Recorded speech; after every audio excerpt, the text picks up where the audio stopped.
NIO Summit live stream brought to you by Network for Good. I'm here with Brian Davis from Active Engagement. He was downstairs a little bit earlier today presenting an innovation showcase, which is, I don't know if we talked about it much on the live stream, but we've had a bunch of sessions downstairs where some of these great sponsors are able to showcase, the new tools that they're developing, new solutions that they have that can actually help you provide great new insights that can lead to online fundraising success and growth. So we're with Brian. Brian, can you share with us a little bit about yourself, Active Engagement, and what you were sharing with the people downstairs? Sure. So Active Engagement is a digital marketing firm, primarily an email marketing firm that works with nonprofits and media organizations, mostly in the political space. That's where we come from. And our focus really is on monetizing email. So we help our clients to acquire emails, to deliver emails, and to monetize emails, but all of that is oriented around the funnel. We come out of fundraising, is our roots, and all of the things we do are really aimed towards monetization. So we don't build an email list so that I can say, hey, I've got this great email list, right? Sure. We build an email list with a purpose, and that purpose ultimately is creating resources that the organization can use to fulfill their mission. So that's really what drives us as an organization. What I talked about downstairs really was missed opportunities. Things that organizations we work with, people we talk to, tend to maybe know they should be doing, but don't do. And so, we talked about maybe taking a couple of those we could talk about here. The first one we really talked through in the talk was on setting expectations. And really that means two different audiences. So I think at this point, intuitively, most people doing email have learned or know that setting expectations with your audience is really important. So how frequently are you going to send? What kinds of things you're going to send? The kinds of things you're going to ask. As you do, as you send email over time, your audience, you're training your audience with those things, right? Sure.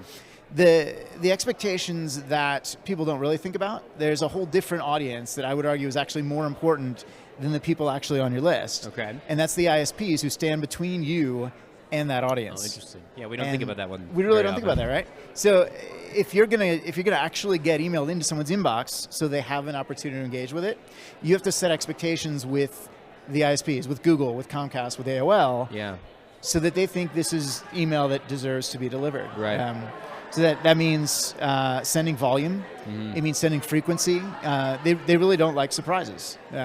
So if you over time have trained Google that you're going to send 10,000 emails a day or 100,000 emails on Friday, if you, for instance, decide this is the end of year, we've got this great campaign going, it's working really well, there's another 500,000 email addresses that are disengaged. We should just toss them in, right?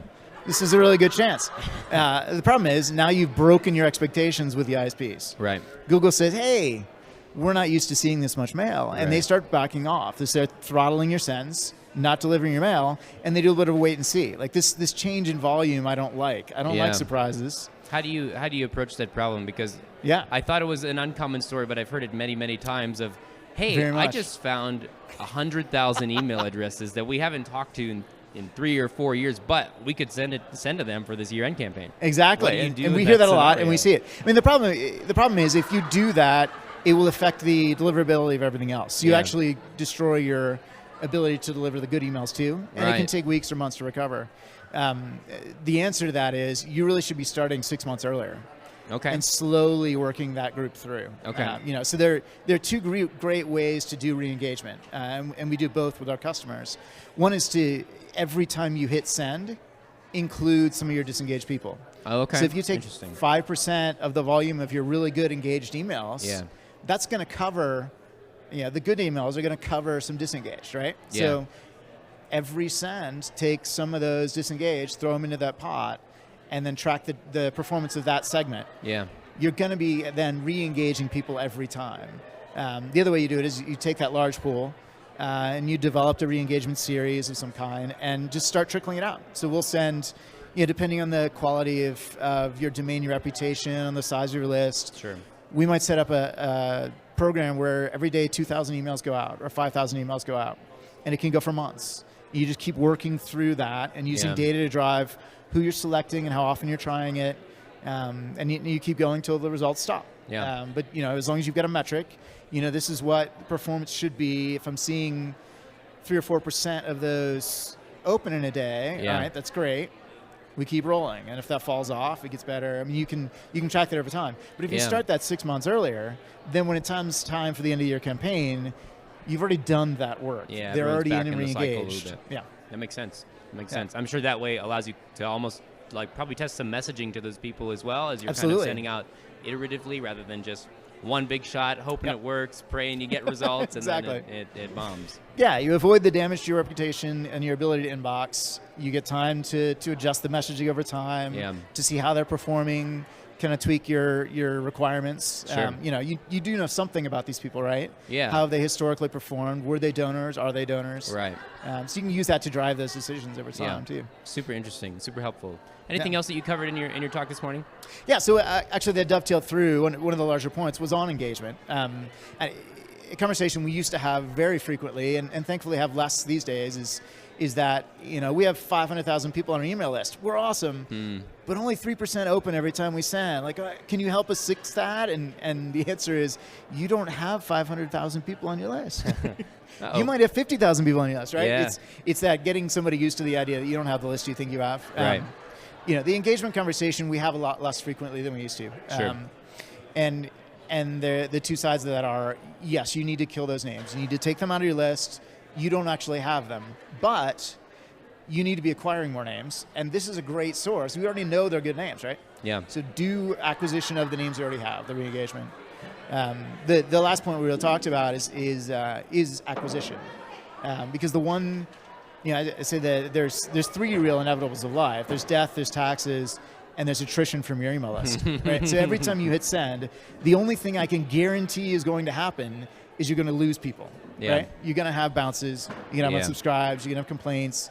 So every time you hit send on your list is dying. Right. And unless you're doing acquisition to keep feeding that, your program is dying too. Yeah. So re-engagement can be part of that. But very few organizations have enough disengaged names that they could actually hold status quo. Sure. So you really do. You need to be investing. Know what your donors are worth. Know what your subscribers are worth.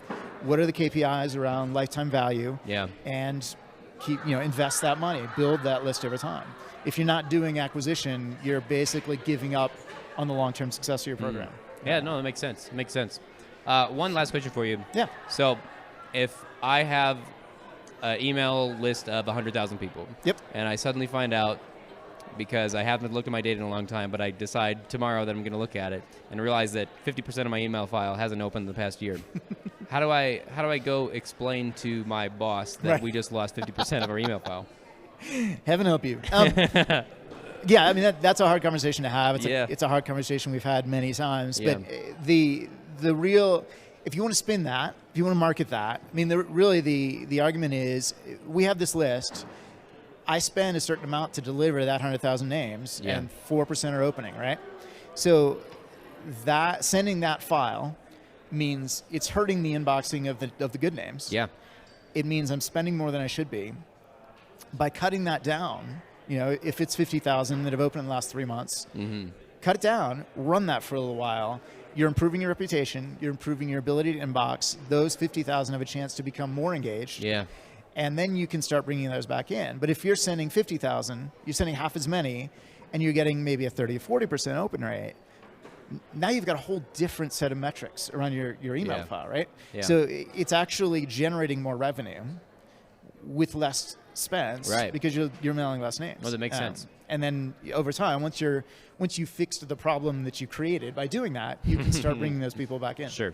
Yeah. Well, that's super helpful. I'm sure that's helpful for our listeners that are trying to figure out even just some of the basics of email marketing up to advanced level email marketing. Yeah. So I appreciate all your insights and for sharing with everyone here in the Innovation Showcase. So happy to be here. Again, this is Brian Davis from Active Engagement. Feel free to check them out at actengage.com. Yes, it is. I got it right. Awesome. Thanks a lot. Well, thank you so much, Brian. I appreciate it. You're welcome. We'll be right back with one last session with Brady Josephson, and then we'll wrap up. So stay tuned for a little bit longer.